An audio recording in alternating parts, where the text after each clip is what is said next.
Saatnya ngopi. Ngobrol Piala Dunia.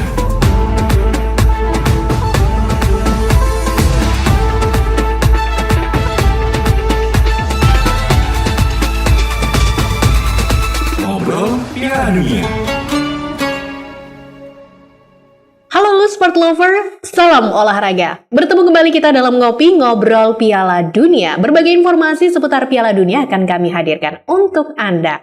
Nah, gelaran Piala Dunia ini sudah hampir memasuki babak-babak yang bisa dibilang merupakan babak hidup mati. Karena sesaat lagi kita akan menuju ke babak kedua. Namun kita masih belum dapat nih, siapa-siapa saja sih kira-kira nanti di grup D yang akan melaju ke babak kedua. Sudah ada Perancis ini ya, yang sudah otomatis lolos, namun masih ada 3 grup lagi yang akan memperjuangkan satu tempat di grup C.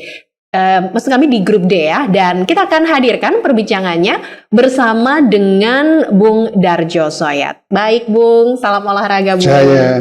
Ya, satu negara ini ya sudah dipastikan lolos di grup D. Ya. Ada yang semuanya ini masih berpeluang ya untuk lolos ke babak kedua. Seperti apa ini? Ya, jadi di grup D ini Prancis sudah memastikan lolos. Jadi sebenarnya melawan Tunisia itu bisa menjadi partai hiburan mungkin partai ya. hiburan. Tapi di sini mungkin Prancis tidak akan bermain-main, dalam arti akan memaksimalkan seluruh kemampuan untuk mencapai hasil maksimal. Jadi mungkin aja pemain-pemain yang kemarin bermain diistirahatkan, kemudian pemain yang kemarin istirahat dimainkan.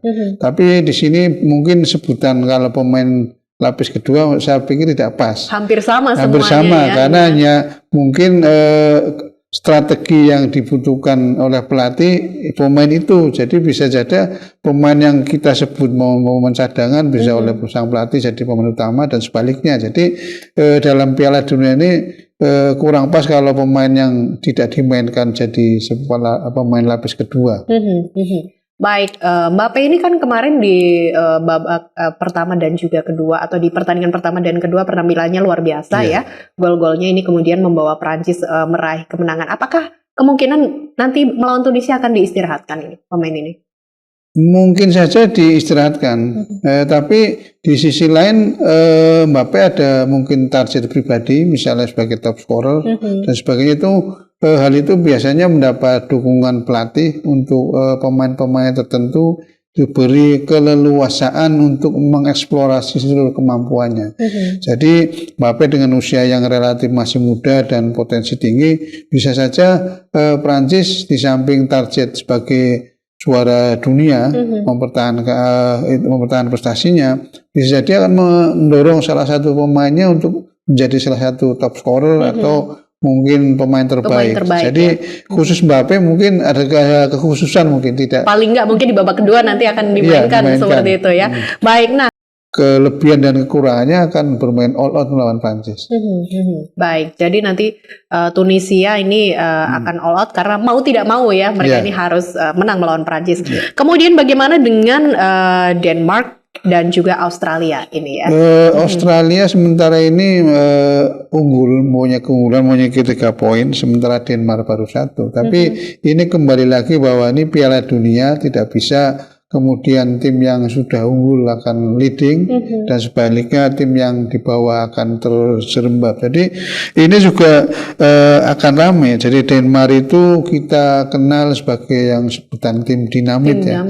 Jadi bisa saja ini meledak nanti bisa mengalahkan Australia dan catatan sejarah membuktikan bahwa Australia belum punya catatan bagus di Piala Dunia. Sementara Denmark baik di Piala Eropa maupun Piala Dunia sudah pernah membuktikan. Di Piala Dunia 86 juga pernah mengalahkan Denmark 2-0. Jerman maksudnya 2-0 dan lolos babak kedua. Jadi Denmark ini patut diwaspadai bahwa dia akan mendampingi Prancis ke babak kedua. Baik, secara materi pemain seperti apa ini antara Australia dan juga Denmark? kita tahu bahwa Denmark ini selalu melahirkan kiper-kiper yang luar biasa ya. Kiper ya. Yang sekarang ini juga merupakan salah satu anak dari kiper legendaris juga. Iya, Kasper Schmeichel. Jadi dia anak legendaris dari Schmeichel yang dulu lagi legenda United, Manchester United, sekarang menjadi andalan Denmark. Kemudian ada Christian Eriksen yang ketika Piala Eropa yang lalu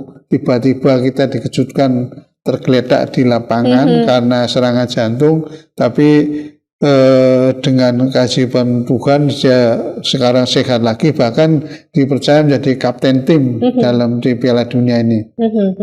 Baik, kalau Australia sendiri seperti apa ini? Australia salah satu pemainnya Matthew Lecce mengatakan bahwa tidak ada lain, bahwa Australia harus bermain ngotot untuk minimal bisa menahan Denmark tidak sampai kalah. Kalau itu bisa dilakukan bisa seri, maka Australia akan mencatat sejarah menjadi tim yang lolos ke babak kedua dari zona Asia itu.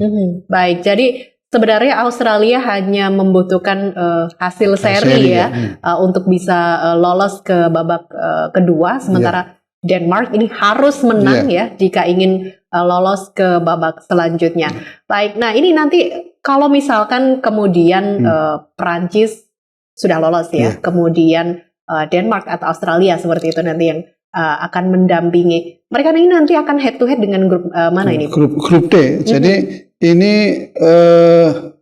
kebetulan jadwalnya bisa terbalik, artinya seandainya yang dimainkan lebih dulu grup C, karena Prancis bisa melihat calon lawannya di babak kedua, tapi ini karena Prancis main lebih dulu, grup D-nya main dulu, maka grup D itu diantaranya Prancis itu tidak bisa melihat yang siapa di grup C itu wakilnya, ya? lawan-lawan, jadi sehingga Prancis pun tidak akan main-main untuk katakanlah harus ngalah atau menang untuk memilih lawan berikutnya. Jadi Prancis ya tetap dengan rasa percaya dirinya, kalau memang dia bisa menjadi juara grup, ya itu pilihan yang harus dipilih, tidak kemudian milih peringkat kedua dengan berhitungan ketemu siapa, kan nggak bisa. Baik, itu mungkin yang jadi salah satu keseruan ya di Piala Dunia kali ini. Banyak negara-negara yang masih belum bisa terprediksi untuk lolos, karena semuanya ini masih ada peluang dari grup C, D, E. Semuanya ini masih bisa berpeluang seperti itu, dan calon lawannya pun masih belum bisa diketahui. Jadi mereka akan all out seperti itu ya. Dan tentu saja ini menjadi salah satu pertandingan yang kita tunggu-tunggu, dan nanti komentar-komentarnya akan kita nantikan lagi ya, Bung Darja ya. Baik, pendengar, itu tadi ya ngobrol-ngobrol kita soal grup D. Grup D ini nanti akan dimainkan terlebih dahulu daripada grup C ya. Jadi nanti kita akan melihat siapakah yang akhirnya akan mendampingi Perancis lolos ke babak kedua. Baik, kami akhiri kebersamaan kita dalam Ngopi untuk edisi kali ini. Terus pastikan Anda selalu menyaksikan dan juga mendengarkan Ngopi Ngobrol Piala Dunia. Salam olahraga dan sampai jumpa.